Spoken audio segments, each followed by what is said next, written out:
Hey everyone, welcome to the Prophecy Roundtable. Yeah, we're promising to have an insightful and entertaining chat about the end times. And I believe we're going to.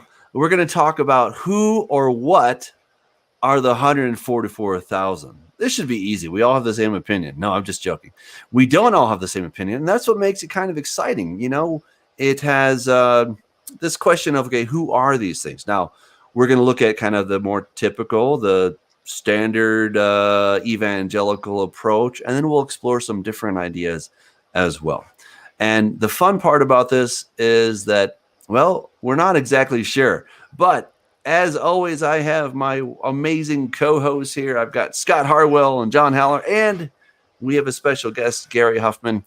And so it's our pleasure to be with you guys tonight. We will be taking your questions to the best of our ability, of course, on this topic. So, gentlemen, it's great to see you guys. How are you tonight? Doing well, dodging tornadoes. Well, that's good. Yeah, keep dodging them, Scott. We want you to stay safe over there in Alabama.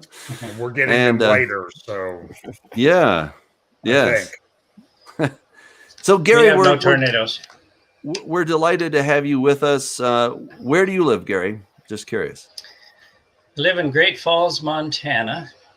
Mm-hmm. Where Malmstrom Air Force Base is, and I work there.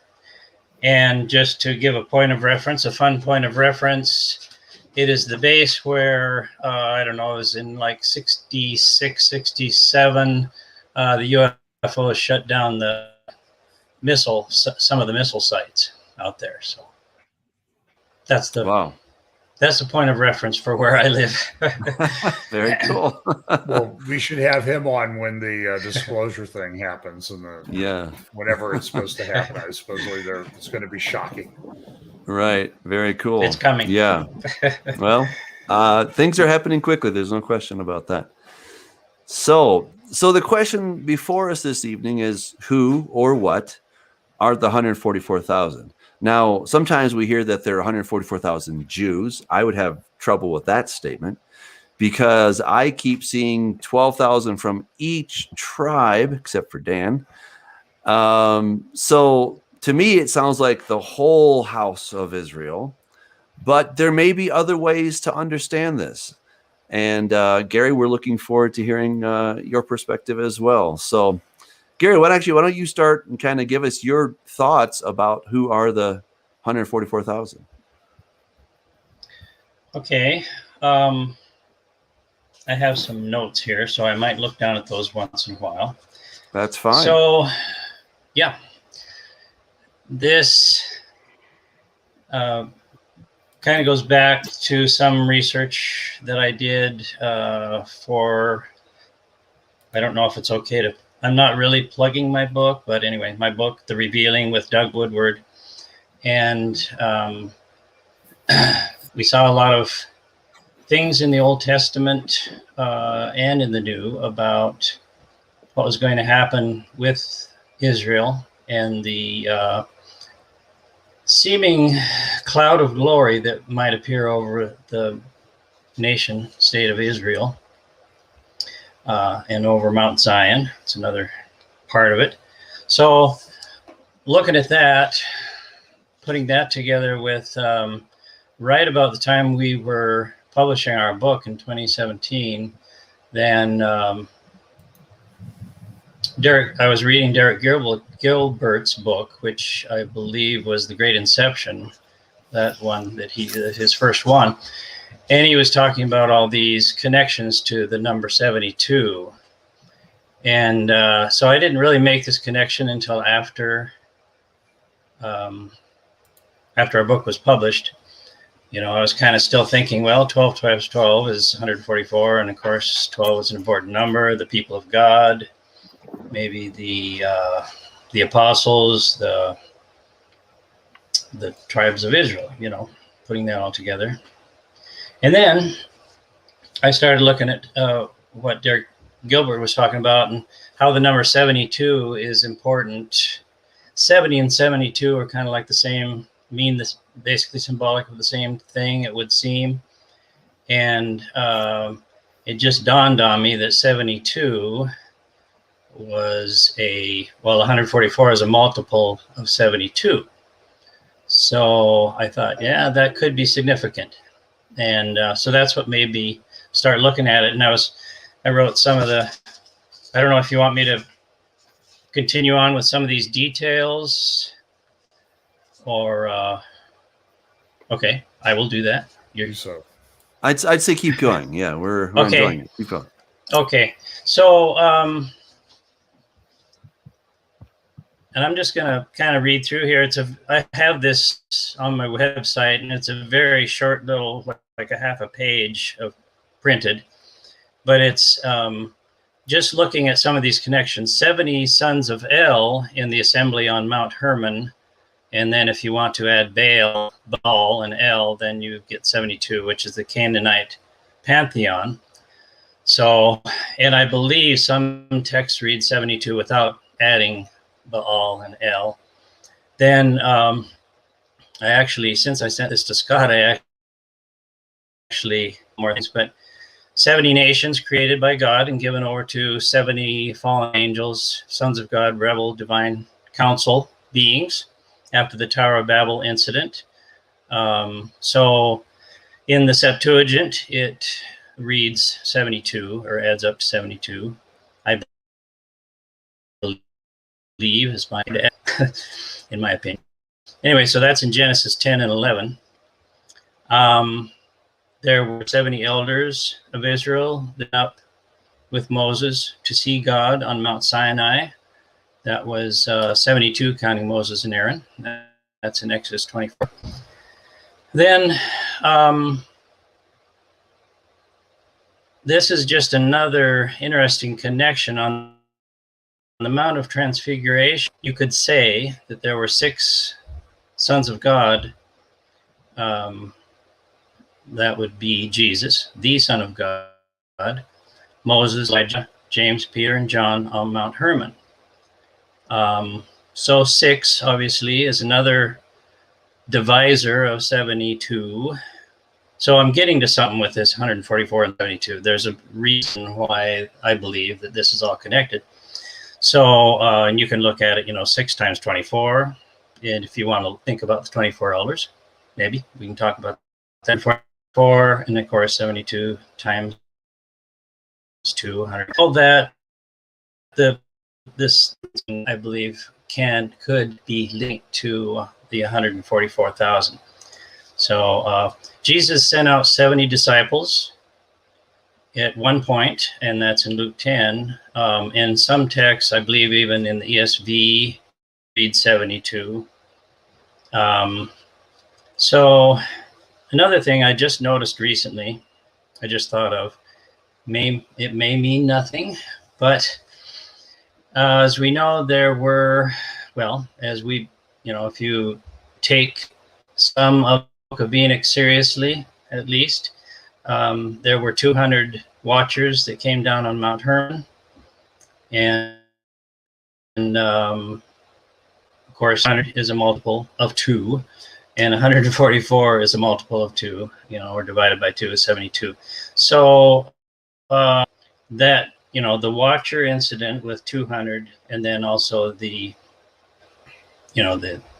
nations and the angels over them, the fallen watchers were, it all links together. So number 144 with the 140 could possibly linked be that are watchers that came down on Mount Hermon. So moving on. So I think the reason why this would be linked is because, and I'm sorry about the horrible reflection in my glasses. I can't seem to do anything about it. You guys are still there, right? Everybody still there? Yes, we are here. I think I'm not hearing anything. Okay. Okay, just want to make sure I'm just not talking to myself. Yeah, we're no, you keep going. Yeah. Okay. I just got a little bit more here before, I'll let you guys talk. So if the 144,000 somehow linked to this the Watchers and the 72 nations, the 72 angelic beings that God, and I would say that that means that the 144,000 has to do with restoration of the divine council to, you know, the way God intended it to be. So that's why I think that's important. And I think, and this is are ideas that I've heard probably from Heiser, Michael Heiser, and but in all of these, the cases where this was blaring that the gods over the nation were being replaced. So Revelations 14, I think that what's happening is Revelation. Did I say Revelation? Anyway, the 144,000 is the ultimate declaration and fulfillment of the deposed, you know, taking down the corrupt God. Uh-oh. Keep going. I don't know if you heard that last part. I'm having a little trouble. Okay, so that is pretty much in a nutshell my ideas on the 144 being related to the number 72 and the number 200. Yeah, I think that's important. All right. Yeah. Interesting. Well, I think the idea that 144,000 could replace that divine council, I think that's a fascinating idea. I don't know if it's possible to prove that. I mean, I think it's interesting, you know, to speculate. It may not be possible to prove that. Mm-hmm. Well, I mean, it's interesting. You know, I think, you know, as always, we always have to go with the text, and you know, the text says that these are 144,000 young men, right? Or they're men, right? They're virgins. So that there could be this other meaning or this other facet that God is trying to do. I think that's entirely plausible. It's just a matter of, you know, is that the case from the text? Scott. Right. I was just going to say, as far as virgins go, I mean, the Corinthians were not virgins, and Paul refers to them as virgins. So I don't think we have to say that women are excluded from this 144,000 in Revelation 14 at all. I see this more as typological and symbolic of all Israel. And if we jump back into Revelation 7, now, Revelation 14, it may be like the first fruits, in other words, the very first harvest at the end of this age, to Mount Zion, perhaps before the resurrection, but maybe the very first harvest.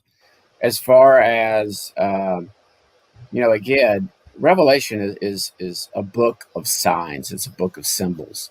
So you can't just pull a Jehovah's Witness here and say only 144,000 are going to be sealed. But it's interesting when they're sealed. They're sealed after that sixth seal, which if you view it chronologically, then they're sealed from what's about to happen in the trumpet judgments. If you mix them all together, you know, as some are wont to do, and view it thematically, which is not a wrong approach. It's just it's one or the other, or perhaps or perhaps we're both wrong. But I do see it as more, and I'll let y'all talk. But in a second, I want to go through these names. And I do think they paint a picture of the bride, and then we see later that New Jerusalem is the bride, and the 12 gates are the 12 tribes of Israel, and the foundations are the 12 apostles. So you get this whole picture of all Israel, the entire bride. On Gary's point, perhaps that is part of God's ultimate final redemptive plan, is that we will be part of this divine council. So I can see how that could relate maybe at the end of this age, because we will be reigning and ruling with Yeshua during the millennium.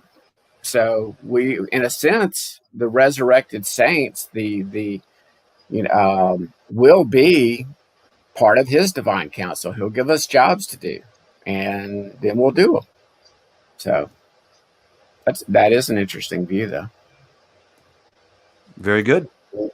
So all right, John, you got to tell us what you think, brother.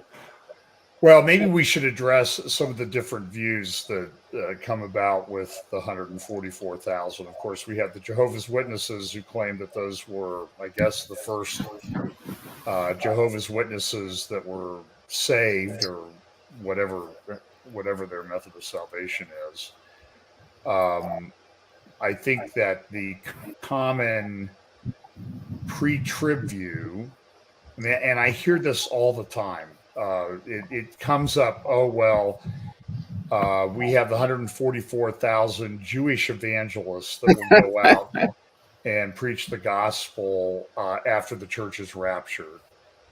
I've had discussions with people who subscribe to what I call the pre-trib gap theory, that the rapture will happen and then there will be a gap of days, weeks, months, years, even 50 or 100 years between the rapture and the beginning of the 70th week, or what they call the tribulation, what's commonly called the tribulation period. And a question I've had to some of the gap people theory, or the gap theorists, is, first of all, if you're using the Jewish wedding as your paradigm, that the church will be in heaven for 7 years in the Jewish wedding feast, if you add 50 years, you got a pretty old bride coming back with Jesus. Somebody who's been around for a long time, and not this. It just kind of blows the 7 year thing out of the water with the Jewish wedding paradigm. And then again, so I hear and so then the question becomes, if you remove every believer from the planet, how do you get people saved? And they will say, well, the 144,000 come on the scene immediately, but that kind of upsets the chronological revelation apple cart, as Scott just pointed out, that 144,000 don't really come on the scene until after the sixth seal. So I think the one thing I understand, people want to make them 144,000 Jewish evangelists. I guess, in one respect, you would say that salvation of people in the 70th week is outsourced to these guys. And they all are identified as men from these 12 tribes. Although, for example, the tribe of Dan is not mentioned, but I think Manasseh and Ephraim are. In any event, people all over the lot, but there's nothing in the text, if we're going to stick to the text, that says that they are evangelists. That is an extrapolation that's made from the text. I think we can all agree about that. Yeah, I mean, I would agree with you. Nothing says that they're Jewish. I mean, that is, again, I've got about 10 pet peeves, but that's one of that makes the Scott, about 5. Yeah, let me jump in here, because when I read back in Romans 10 and 11, Paul sort of uses Jews and Israel interchangeably. Isn't that true? I mean, doesn't he say all Israel will be saved? But in Romans 10 and earlier in 11, he's talking about Jews. And it seems like there's sort of this conflation of the two in some of the discussions. I mean, Jesus says, I've said to the lost sheep of the house of Israel. I don't know. I just think we're trying to, sometimes we pick it apart too much, but you're free to express. No, I was just the thing that it's, when they call them 144,000 Jews, it's as if they have forgotten that there were 12 tribes, and then after the sin of Solomon, that there were 2 nations, and that the house of Israel got scattered throughout the 4 corners of the earth, and was divorced by God, and that's why it's a pet peeve now, because they think that they believe that only the Jews are Israel. They deny Ephesians 2, they deny Romans 11, which talks about 2 olive trees, and they become one in Messiah, who is the root. So that's why it's a pet peeve. It's it's a twisting of scripture, and it's like adding tribulation saints, or like you were going to say earlier, John. You said you were talking about how they call it the 7-year tribulation period based on Daniel's 70th week. There's just so many things that are taught and said as if it's in the Bible, and it doesn't say 144,000 Jews. That's the only reason why it's sort of a pet peeve. I'm always saying that they just use Jews because that's what they've heard everybody say. They don't sit down and analyze it and pick it apart. I don't think they mean people from the tribe of Judah. I think they mean Israel, but at least that's how I've always understood it. Yeah, I don't think we're trying to nitpick. I think we're just trying to be exact in our language, because if we're not, then we run into the problem of, well, what exactly does that mean, right? And so then we have the Jews versus the church, whereas what at least what Scott and I are Sure. seeing is that with the idea of the Commonwealth, that you had the tribe of Judah, which then became the house of Judah, which did include the tribe of Benjamin, some Levites, and you could argue Simeon was in there possibly as well. And so then, I think what happens is when our preacher friends say that these are 144,000 Jews, I think they're making the same basic error as the JWs and just saying, well, it doesn't really matter. It's like, well, let's just let the language be exact, and it is exact that it's 12,000, from every tribe, and so we need to deal with that. On the other hand, Scott, I would say that this is something where it does say that they're virgins. It says that they are not defiled by women. So I think we should not overlook that. We need to deal with the text in that regard. And I think first fruits is a really, really big key. So Jesus was the first fruits of the resurrection.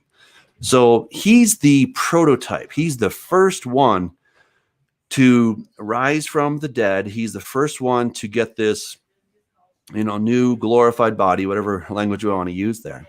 And I would argue that the 144,000 are the next batch, if you will. They're the big group that's going to be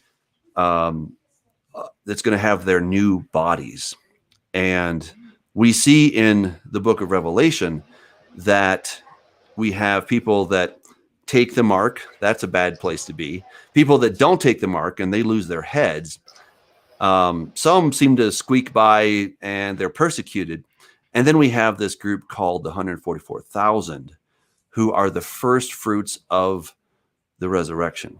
And so that's what I would argue, is that they're the first ones to get their new body.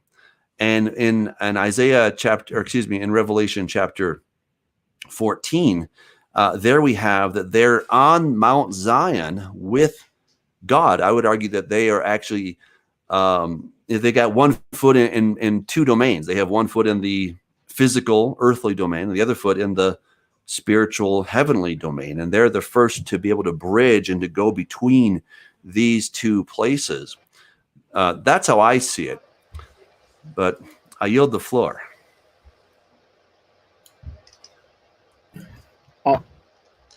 On the issue of women, Doug, if we just look at the theme in Revelation and all throughout the scriptures, you've got two women. You've got obviously the bride, the wife, Israel, called out from the nations, and then you've got that Jezebel. You've got the harlot woman, and so perhaps this virgin is someone who is not defiled by false doctrine, by mixing in errors with truth and things of that nature. Because again, it's a highly symbolic book. So, I believe practically all of it is. Yeah. So again, the Corinthians were not virgins, but they're called virgins. We're going to be like a virgin bride. Well, I'm not a virgin. I have 3 kids. You have children. So I don't think that we're just dealing with young teenagers, or we're dealing with chaste men that have remained celibate. We get off into Roman Catholicism there. If you want to be one of the 144, you can't get married. We don't see that. I do see it more as symbolic. And as far as the sealing goes, I think, we all have the seal already. We have the seal of the Holy Spirit. We're sealed in Yeshua. But if we look at it, does that mean we don't die? No. Does that mean we won't die? Make it to the end, exactly. If we make it to the end when he returns, but if we look at Ezekiel 9, when God said, "Okay, wipe everybody out unless they have the seal, unless they have my seal on their head." Yeah. It's time to clean house, and that's what I see once the trumpets start.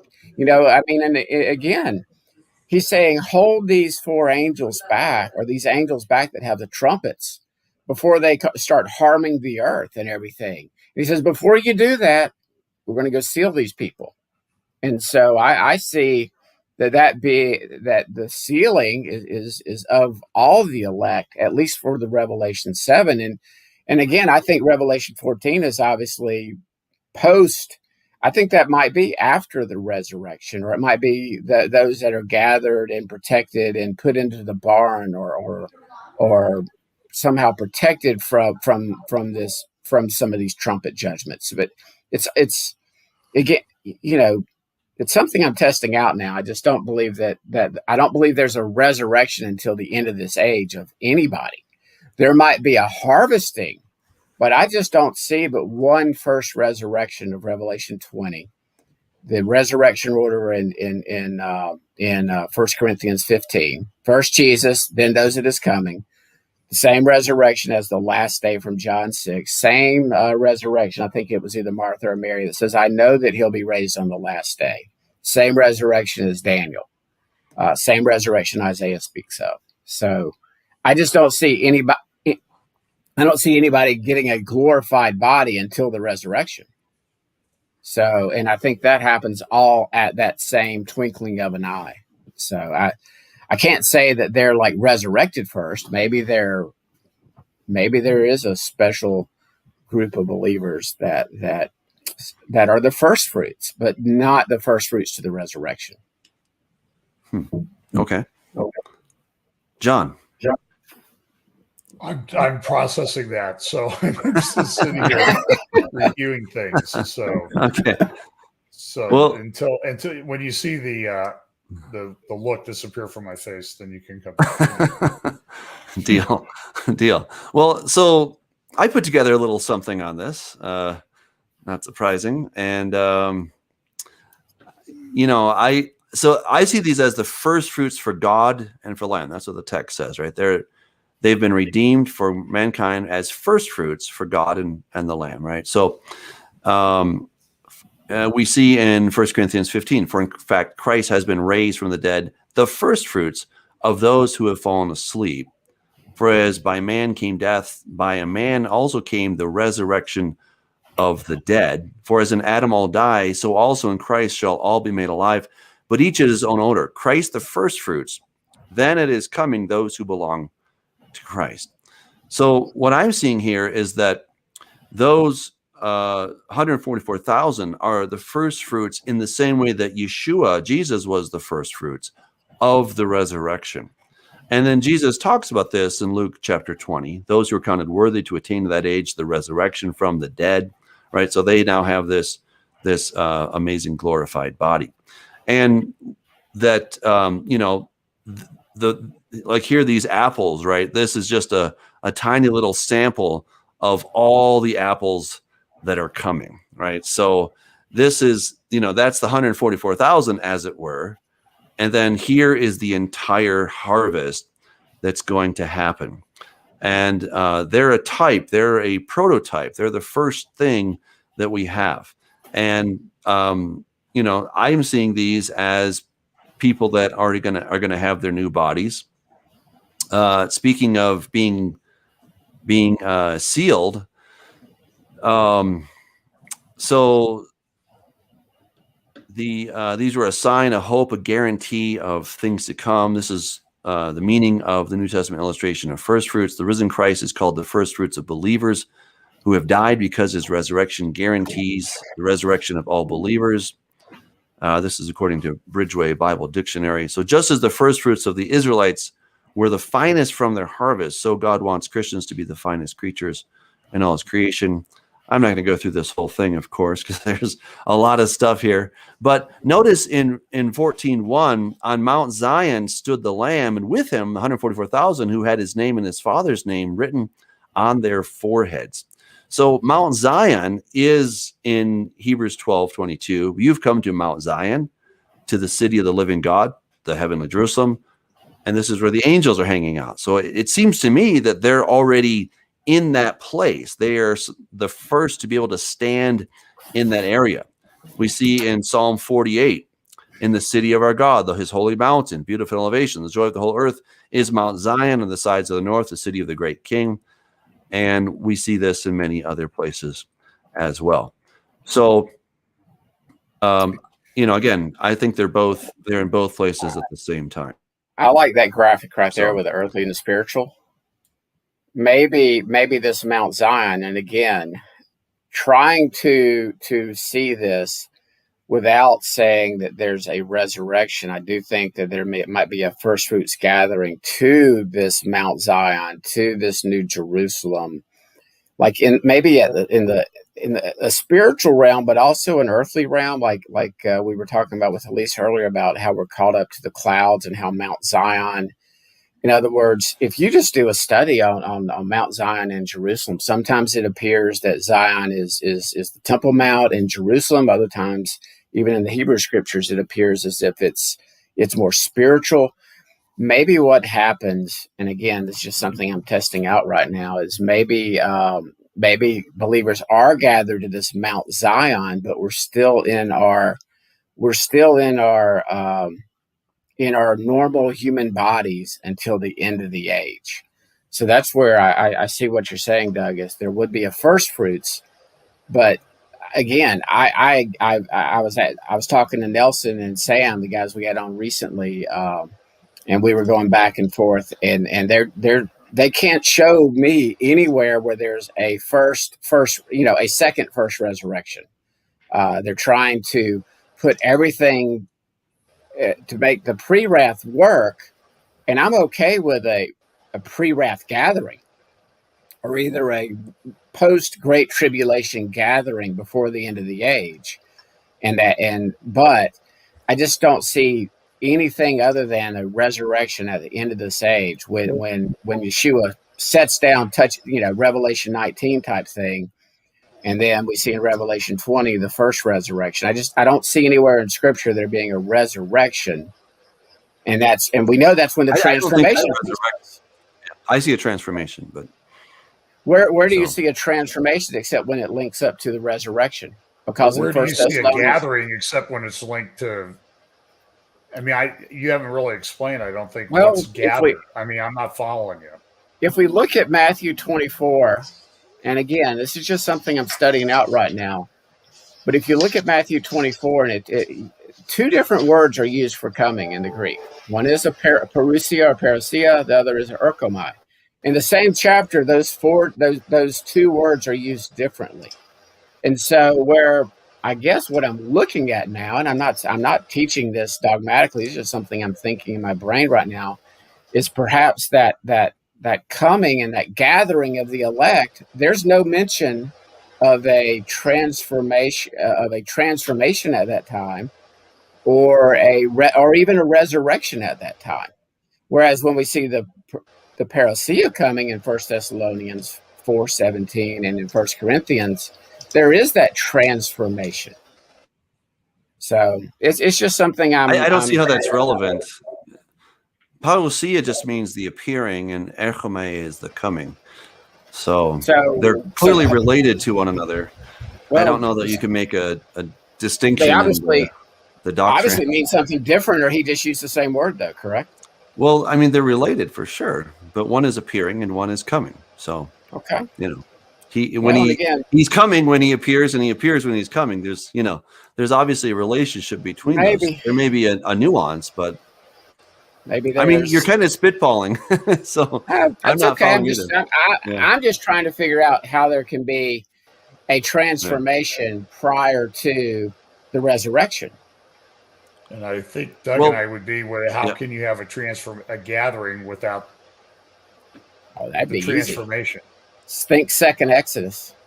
Well, I think the weakness of your argument, Scott, is that you're taking 144,000 and just making it all symbolic.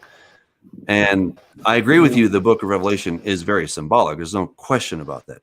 But I find more often than not that it gives the interpretation. It tells you, by the way, this sign means, right? So it tells you something about that. Or we can find that somewhere in the ancient literature.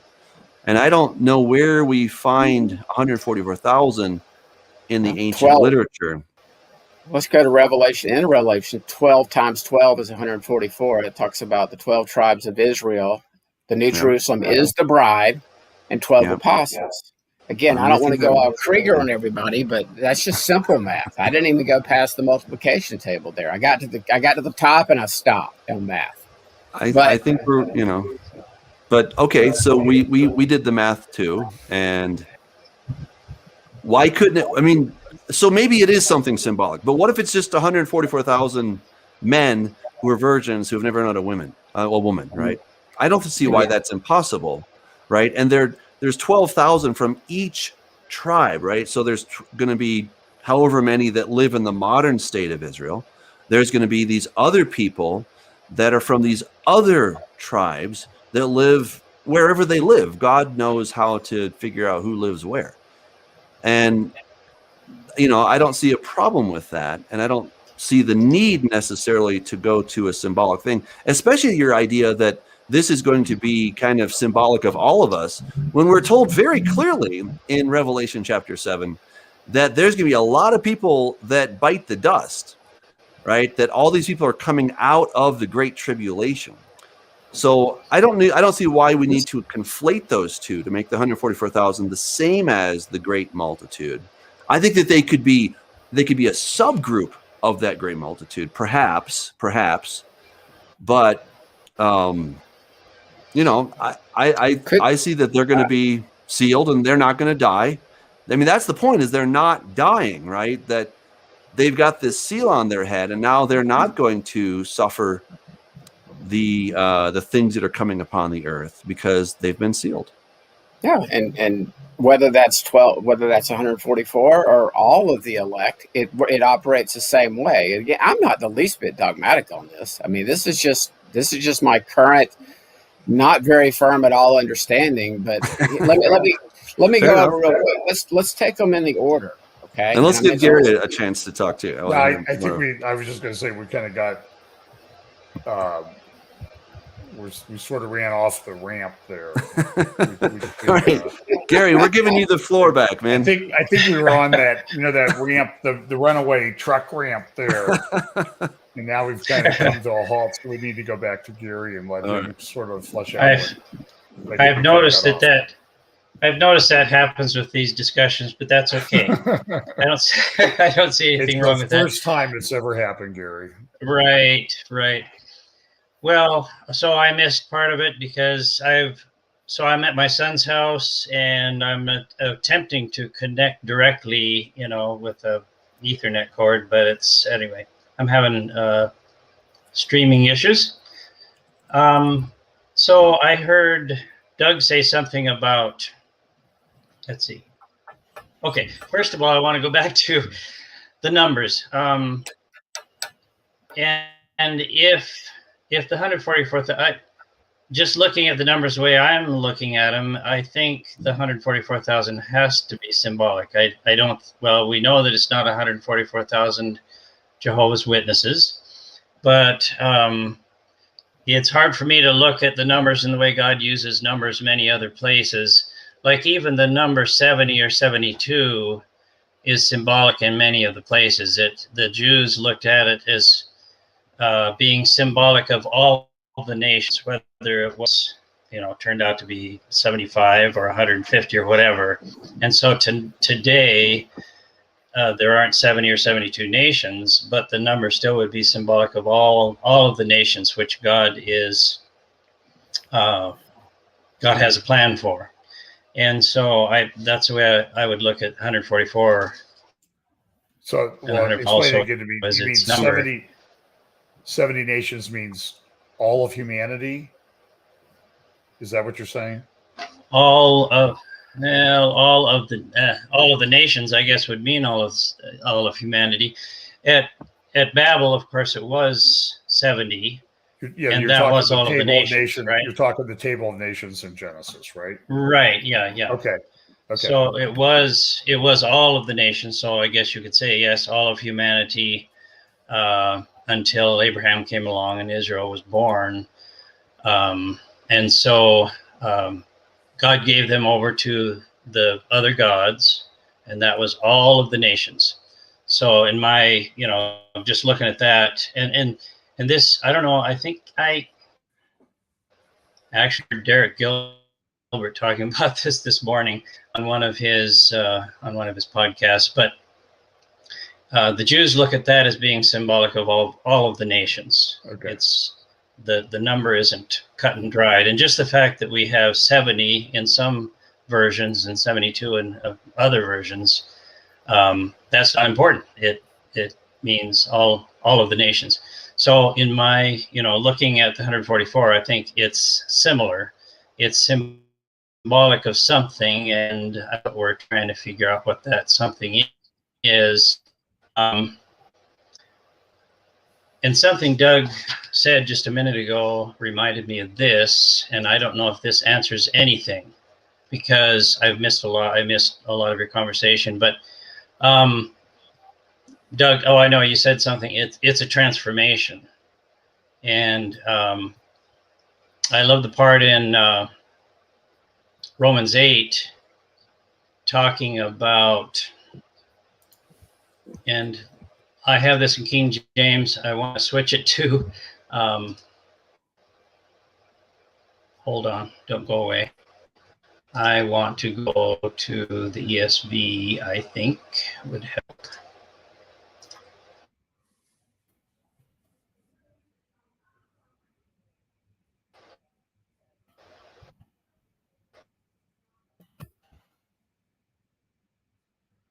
I think he's losing internet again, guys. Well, maybe it's dead. Go ahead. You're back. Oh, okay. Yeah, I'm waiting for Romans 8 in the ESV to come up for me. What verses do you want? Yeah. Doug will pull them up. Doug will pull it up. His production manager's crackerjack. Okay. All right. Oh, So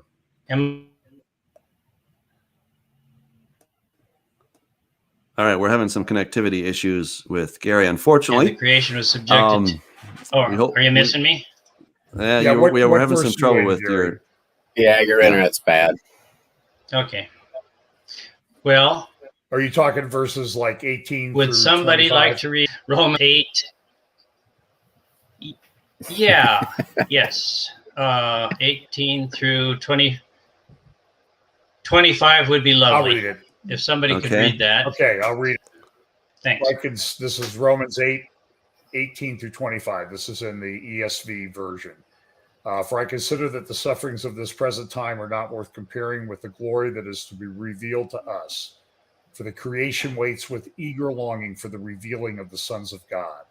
For the creation was subjected to futility, not willingly, but because of him who subjected it, in hope that the creation itself will be set free from its bondage to corruption and obtain the freedom of the glory of the children of God.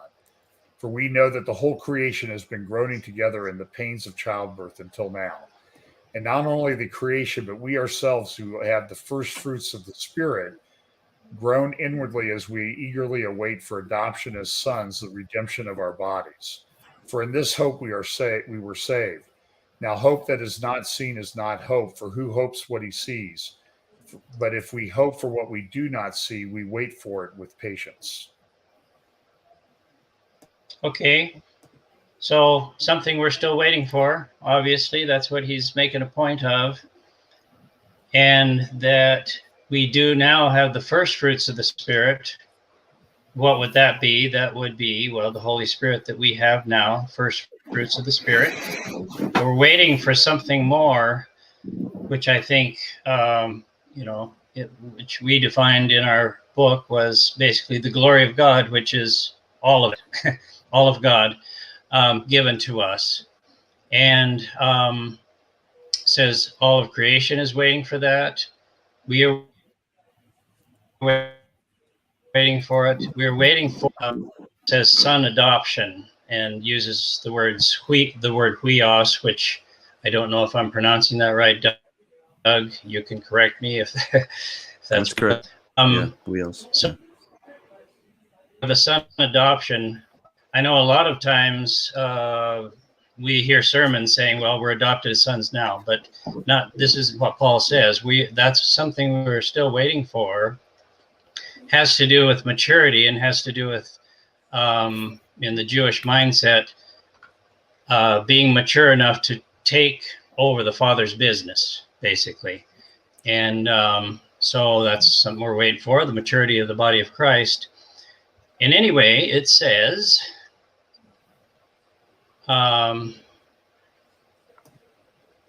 it basically says that the adoption of sons, which he talks about being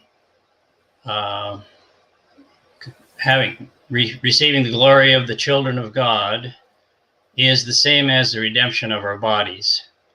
So we have the first fruits of the Spirit. We're going to receive the whole enchilada, so to speak, and that's what we're waiting for, which is part of the adoption of sons. It happens at that point, and it also happens at the redemption of our bodies, the transformation. So a lot of these things are all linked there. I think that's well. It sounds like you're making my argument for me that this the redemption of our bodies, the transformation. Maybe I am. I appreciate it. Thank you. Yeah, but he's not saying it's just 144,000, Doug. Well, look, exactly every believer is going to receive that clearly, right? All I'm suggesting is that the 144,000 are the first to get it, right? Just like when you go and you harvest and you get a bushel of apples, there's a whole field of apples waiting for you. There's an orchard waiting. You're going to have many, many, many bushels of apple. But you start with the first one. That's all I'm suggesting. Yes. Yeah, so, Doug, would you say that the 144,000, when they're sealed, they're not going to ever die? That's what I'm saying. Yes. Okay. They go directly. They're in a different category than even the two witnesses. Well, they're probably of a similar nature, I would suppose. But the two witnesses will be killed. Indeed. Yes. Okay. Yes. Yeah. So the 144,000, will they not need the redemption of their bodies? When will their transformation take place? Well, when they're sealed, that's where I see that they have this transformation of their bodies. Yeah, I sort of feel like tonight I'm in a little bit like I'm in eschatology algebra 101, and you guys are in calculus 305. So I don't know how else to. Well, why don't we go back to the text? I think this is always a good idea. Let's go to Revelation 7 first. Yeah. Okay. So after these things, I saw four angels standing at the four corners of the earth, holding the four winds of the earth, that the wind should not blow on the earth or the sea or any tree. Then I saw another angel ascending from the east, having the seal of God, of the living God. And he cried with a loud voice to the four angels, to whom it was granted to harm the earth and the sea. Do not harm the earth, the sea, or the trees, till we have sealed the servants of our God on their foreheads. And I heard the number of those who were sealed, 144,000 of all the tribes of the children of Israel sealed.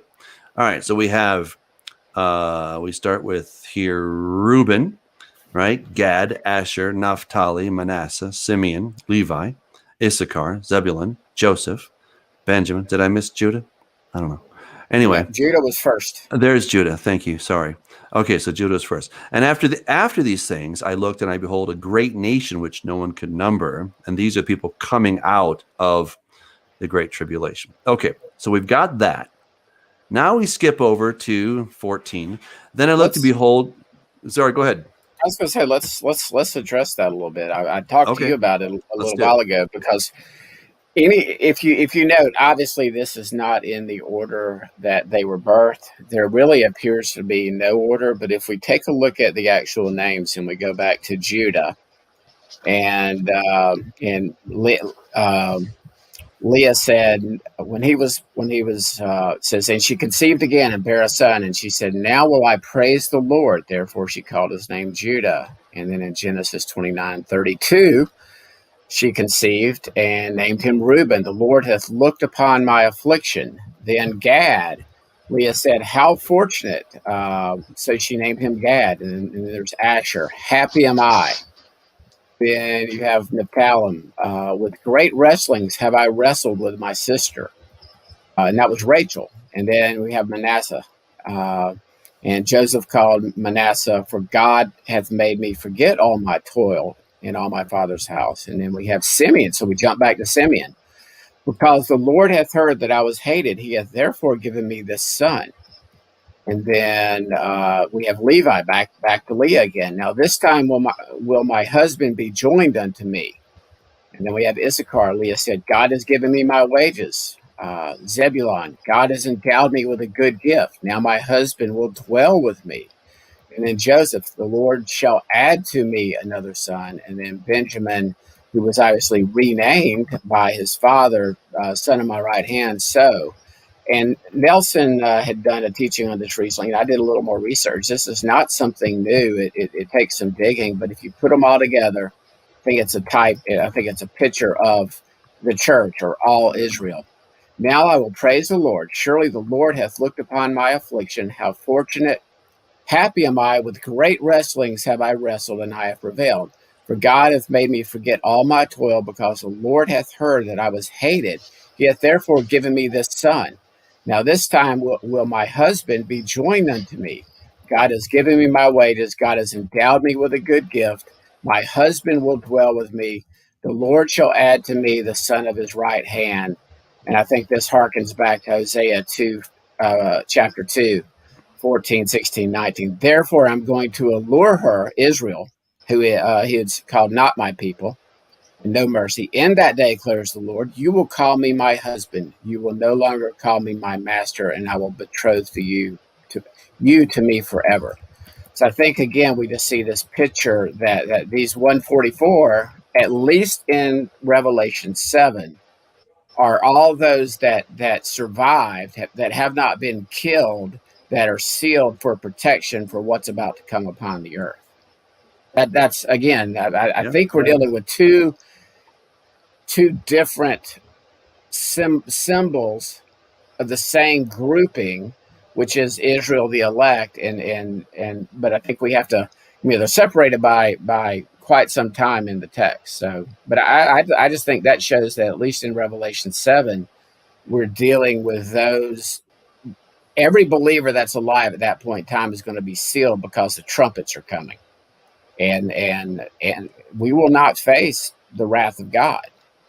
So we can be protected through those trumpets, just like Daniel in the lion's den, just like Shadrach, Meshach, and Abednego in the furnace, just like Noah, who rose above the flood and survived. None of them, Lot was removed from Sodom and Gomorrah. He wasn't raptured up to third heaven. So I think that's how we're protected. Interesting. I mean, I think, there's some cool stuff in there that you take the names and you find kind of that hidden meaning. It's kind of neat. Whether we should take the 12,000 from each of those tribes as symbolic, I haven't seen any reason why we should take it symbolically. It could be. I just need to be convinced. So Scott, someone convince me. You had mentioned, you said something about the names of the tribes mentioned. Mm-hmm. That there was some significance to that. Well, the order, in other words, if we look at the order and the placement, Judah's mentioned first, and then if you look at, if you just take the Hebrew names of those, it's like this betrothal that of Israel, and we're going to be remarried, just like like in Hosea, God calls the house of Israel and Ephraim not my people, no mercy, scattered us. And then, the Ezekiel passage I just quoted, I pulled it down already, but it says, this is when that's what happens at the end of this age. We are betrothed back to Yeshua, back to Jesus. We are his bride. That is after he comes back, we will enjoy that wedding feast. While the carrion birds are feasting on the kings of this earth, we're going to be at the wedding feast. And that's all pictured out in Feast of Tabernacles, and I think that's what we're under his covering. We are his bride at that point in time. I think almost everybody agrees. No matter your eschatological outlookings, I think we can all on that page. When we get to Revelation 19, everybody's on the same page. As far as the exact order of the events, there's how we're going to get there. We know we're going to get there, and I just see it all pans out. Yeah, and I'm not a pan trib or pan mill person. I think God put it there for a reason, because he didn't want us to just who cares, especially as we're approaching the third day. I mean, we're getting close. So, yeah. Do we have reason to suggest that the 12,000 is not symbolic, though? I mean, where is it in Revelation? Where I think it's Revelation 1, where he basically tells them, I'm going to give you these signs. I'm going to give you these symbols. Revelation is a book of signs, and I think it's either the keys are either revealed in Revelation somewhere else, like the 2 lampstands. We know that the lampstands are the 7 churches, the 7 congregations. So, or it's somewhere in the Hebrew scriptures or in the Gospels, and perhaps we just haven't figured out what the key is to unlock the code yet. That is something I'm looking into. There are some passages back in the Hebrew scriptures. I don't know enough to be talking about it publicly right now, but I'm starting to see some correlations here between some things in Genesis and Exodus and Numbers and things like that do point to this being not just 144,000 selected individuals who are sealed, but typological of all Israel. So we have a question from Gavin Finley, our good brother. He says, ask the panel if the 144,000 are truly virgins. I think yes, Gavin. I'd say yes. Scott doesn't think so. How about you, Gary? What do you think? I don't think so either. I think I agree with Scott. I think it's symbolic of spiritual, what it would be, spiritual virginity, which I can't think of what that really means. It means being free from worshiping of other gods. They. I think that's what that means, personally. Okay. Well, I mean, maybe we're all going to find out eventually. Yeah. And again, I'm just looking at this more like a second Exodus scene. I mean, again, we've got. I think everything recapitulates itself. I mean, you can look at the trumpets and the bowls and everything, and if your mind's not drawn back and your heart's not drawn back to Exodus, and that's what I was talking about earlier with the 1260 days that the woman is protected in the wilderness. You've got the times and half a time, which Doug believes is 3.5 years, that they're taking on eagle's wings. Well, that's what Israel was taking on eagle's wings, not literal birds flapping in the air, picking them up, but they were protected and they were covered by the cloud. And again, there's that covering. There's that same thing with atonement. It means a covering. And that's where sometimes, again, not upset at what I didn't learn for the first 50 years of my life, but it would have been nice but obviously that wasn't God's timing for me to I had enough information at the time. But this covering, I believe we're going to be protected through, and it's not just a select 144,000 peeps. It's all of his bride. Well, we're almost out of time, so let's kind of try to wrap this up. I'll agree. I think I agree that it's more of a spiritual virgin concept. Oh wow, I'm outranked. Outnumbered here. Well, you know, at least one of us is not a heretic. I'm just joking. You're just a Judaizer, is all you are. Well, he just didn't show up tonight. That's right. Well, I mean, and you guys might be right. I just love to see the data. I love to see, you know, where in the text do we have a key that really is telling us that these are not, you know, actual young men. Because, you know, when we go to the next portion of this, which is on Revelation 14, then I looked and behold a lamb standing on Mount Zion, and with him 144,000, having his father's name written on their foreheads.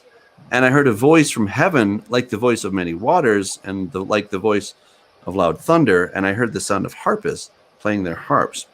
They sang as it were a new song before the throne, before the four living creatures and the elders. And no one could learn that song except the 144,000 who were redeemed from the earth. These are the ones who were not defiled with women. So it's not talking about the woman. It's not talking about the harlot, but it's women in general.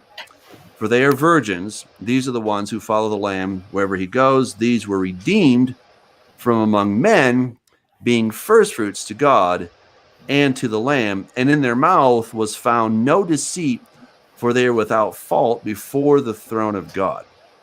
So what's really cool about this is if we go to Isaiah 63, we find this this same thing here where God is talking about how you know, he's going to come and he's going to save his people.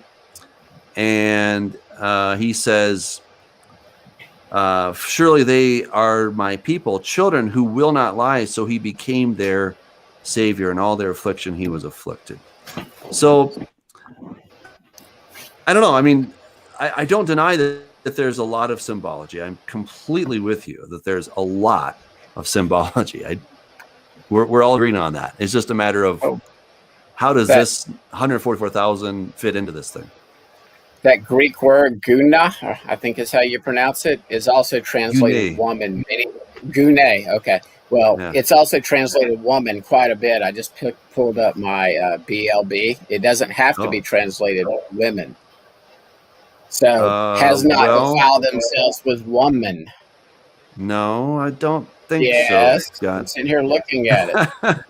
Oh, well, sorry, Mr. Greek Scholar. I didn't know. It also says wife, woman. A woman came to him, Matthew 26, but it's in the plural. It's in the plural. What am I to do with that? It's women. I just plural. Who knows? Plural. You win Greek contests, okay? Well, it's plural. So what am I to do about that? Actually, so women equals false gods, perhaps more than one, which is all part of Mystery Babylon. All roads lead back. You know, I mean, well, you know, it's hard to say exactly why. You know, I don't think we're told necessarily. You know, why. I'm trying to pull up the text here, but why would it be important for somebody just to be a physical virgin? Isn't it much more important to be spiritual virgin? Well, and to not follow the harlot and her false teachings, as opposed to just not having sex with a woman. I mean, that makes no sense. Okay, first of all, just so that you can see this, Scott, this is guneko, which is plural. All right. So, you know, secondly, you know, when God came down to Mount Sinai, he told the men to not approach their wives. All right. Now you might say, well, why? Well, I'm not entirely sure because I'm not God, but I know that he said it, right? And that there was something about this aspect of purity that was important for him coming down. We know that when there are bodily fluids that are exchanged and come out of the body, then you become impure. You're defiled. You're not a bad person. You're just unclean. for a period of time. Exactly. Agreed. Yes. But when God came down at Sinai, they were. You're not saying that all those men then they were to remain pure then for 2 days, right? But they had there were 2 million of Hebrews going through the desert there or more, and right. So it's pretty clear they weren't virgins. Yeah, I agree. I completely agree. Okay. All right, we're just exploring. We're just exploring this whole concept of why that's important, right? So we get the typology of the 2 days, and he will raise us up. Yes, Gary. Gary? Oh, I was just going to say, so does that mean they were virgins for 2 days? I mean, well, no, they were just like saying? we make ourselves pure by the blood. We're washed in the blood. We're going to have white clothes for the wedding. We're going to put on our garments. We're not going to defile ourselves with bad doctrine or women. Now, of course, humanity would have died out 2,000 years ago, but we did a show recently where we talked about that typology and symbology of those 2 days and that third day at Mount Sinai, and that we're getting close to the end of that second day. And I see this as a refining process. Come out of her, my people. I've said, I get rid of all the Constantinian lies that we have inherited. If we're at the end of this age, and this new reformation of the Reformation, the parts that they did not reform of the Roman Catholic Church, I see that that's what's going on prophetically and spiritually right now, is that get rid of anything to do with Romanized / Babylonian doctrine that has been mixed in, and now it's taught as church doctrine.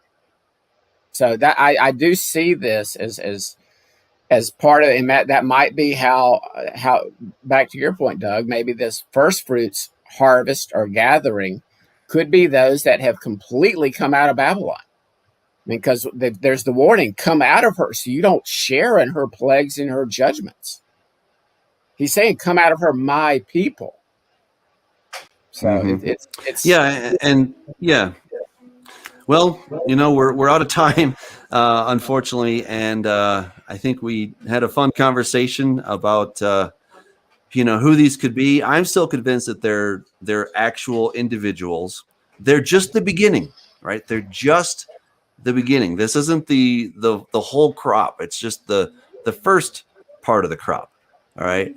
But yes, I would agree with you, Scott, that there's this thing of coming out of Babylon. We know that Balaam seduced the children of Israel, the men, to go in with the women, and that was a big problem. So here we have the first of the crop that are going to be pure, and then eventually it's all of his people. So it won't be long. But any final thoughts before we go, guys? John, I've talked enough. No, let's do an easier topic next week. Hey, Daniel's 70th week. Gavin wants to talk about Daniel's 70th week, and the three of you can just beat the snot out of me for the whole show. How about that? Well, thank you, Gary, for joining us. We appreciate it. This was a lot of fun. Thank you, everybody. Thanks for having me. Yeah, absolutely. The comments and questions are great. Till next time, guys. Email them all stay in the Word. Okay. Yep, there you go. Many blessings.